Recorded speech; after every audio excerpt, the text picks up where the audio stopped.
Welcome to Nova Society, the holy grail of personal finance channels. Ready to be part of our community? Subscribe now. Renowned billionaire investor Charlie Munger has issued a warning regarding the future of the U.S. real estate market. What sets Munger apart from most forecasters in this regard is his substantial knowledge and experience in the field.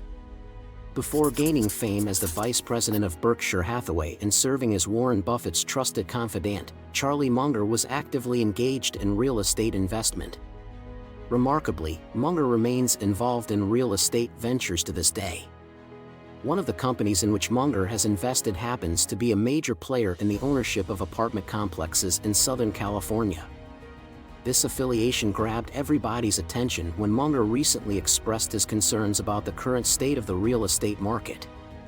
He did so in a recent interview with the Financial Times, indicating that the repercussions of these developments will extend far beyond the realm of real estate, triggering ripple effects throughout the broader economy. In Munger's own words, he articulated that the real estate market is currently sinking in substantial distress and suffering, with even graver challenges looming on the horizon. To illustrate his point, let us share a brief anecdote that highlights the significance of Munger's assessment. Jay Gagliardi.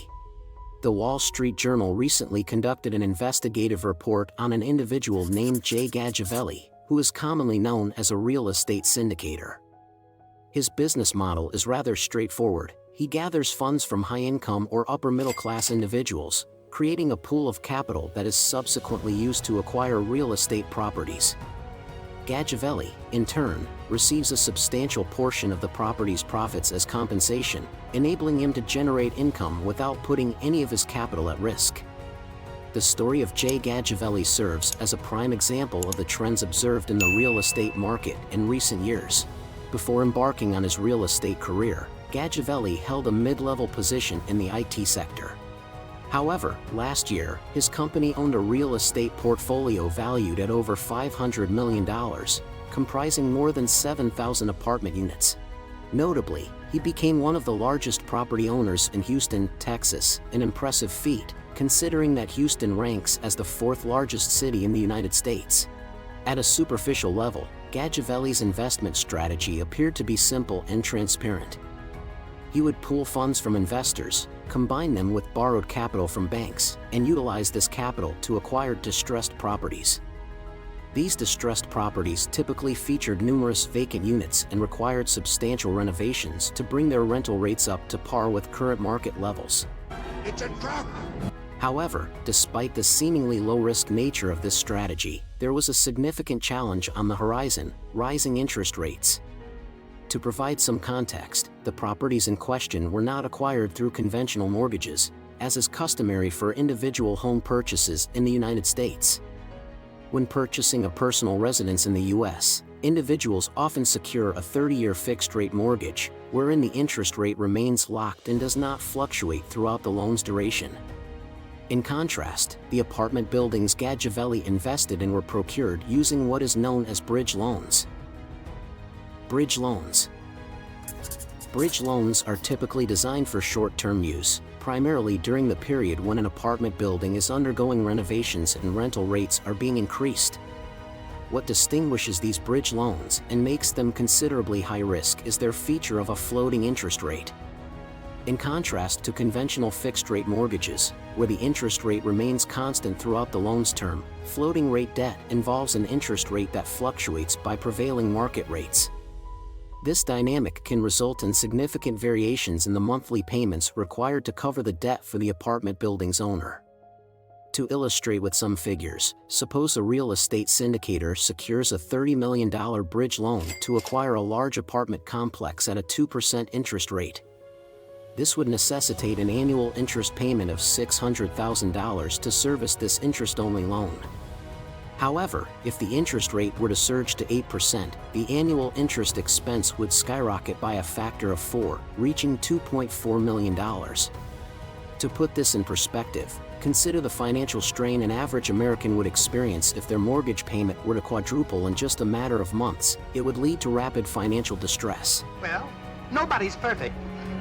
Returning to the story of Jay Gagliardi, regrettably, he purchased properties using floating-rate debt. According to the Wall Street Journal's report from April 2023, 4 of his apartment complexes, totaling 3,000 units, fell into foreclosure.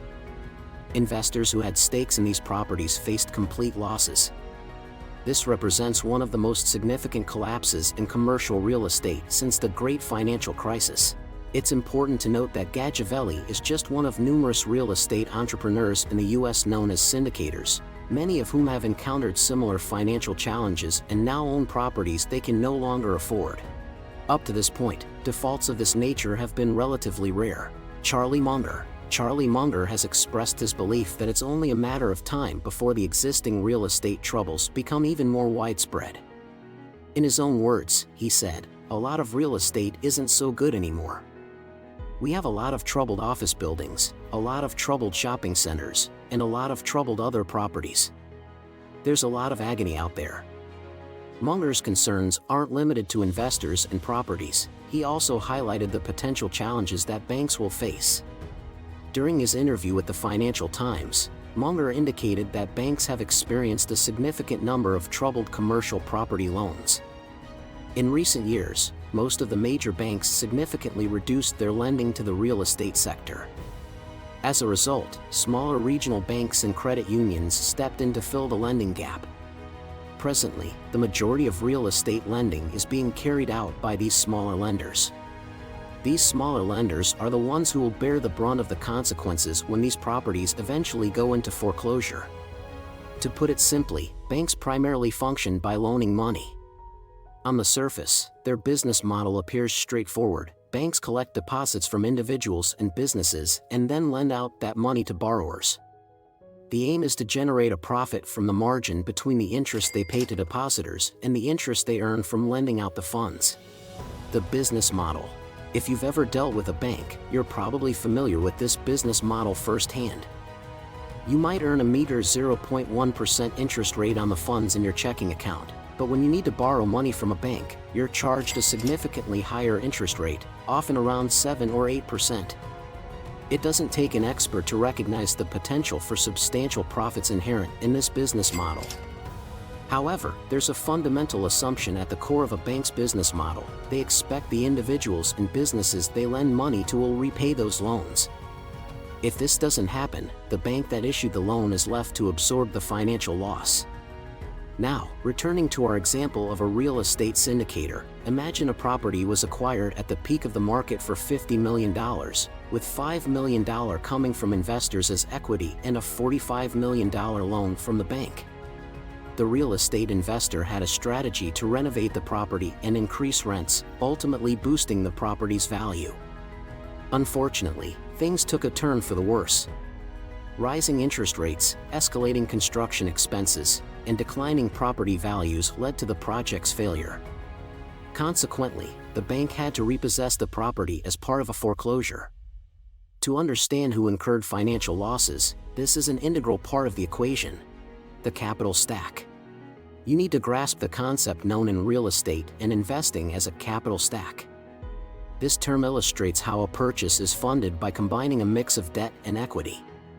Equity simply refers to the money contributed by the property's owners to support the deal, while debt is the funds borrowed from a lender, which the owners are contractually obligated to repay. Those situated lower on the capital stack are the first to be repaid in the event of bankruptcy or foreclosure. Consequently, the lower you are on the capital stack, the less risk you bear. For instance, 12 to 18 months ago, banks were lending money at a very low interest rate, typically around 2 to 3%. Banks are typically positioned at the very bottom of the capital stack, signifying they undertake the least risk and consequently receive the lowest return. Equity investors, on the other hand, are perched at the top of the capital stack and assume more risk. As a result, they expect a higher potential return. A basic example of the capital stack concept can be illustrated when someone purchases a home for personal use. Consider this example: Billy is acquiring a house for $100,000. Although it's challenging to find a house at such a price in many parts of the United States, we've chosen this figure for the sake of simplicity. Billy provides a $20,000 down payment, which represents the equity component of this purchase. To secure the remaining funds required for the purchase, Billy approaches his local bank for a loan. The bank grants him a loan for the remaining $80,000. With this, Billy now has the full $100,000 needed to buy the house.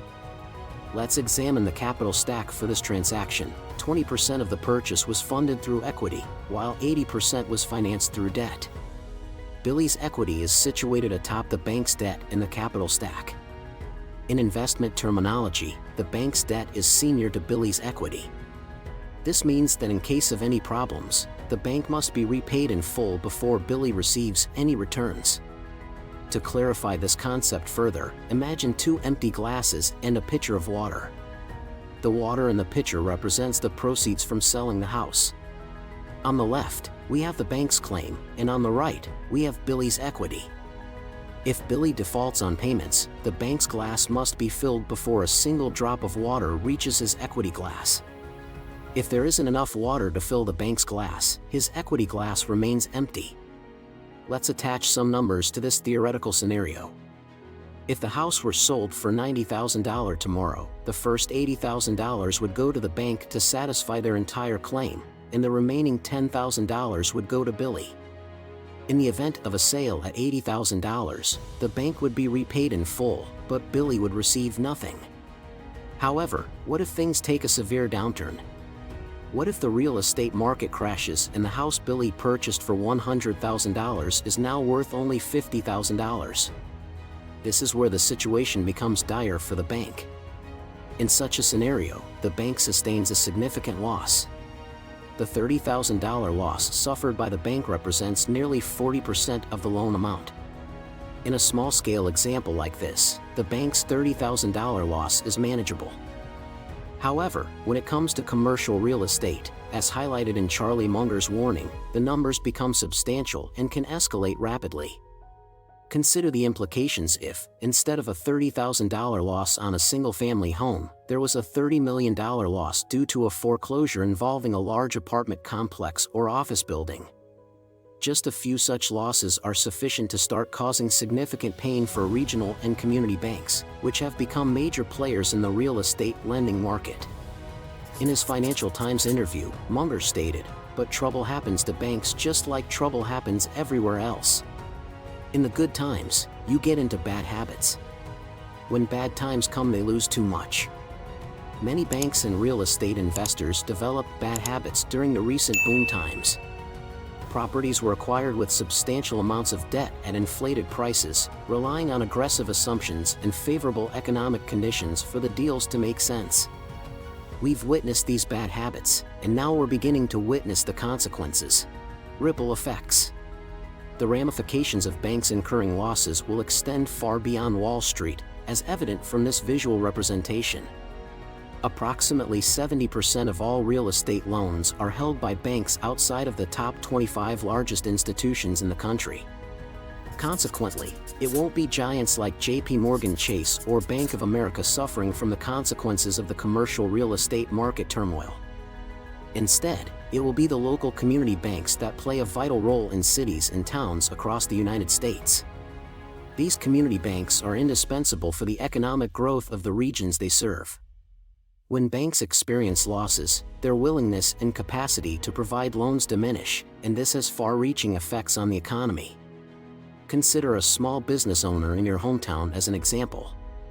This entrepreneur operates a beloved pizza restaurant on Main Street, always bustling with customers.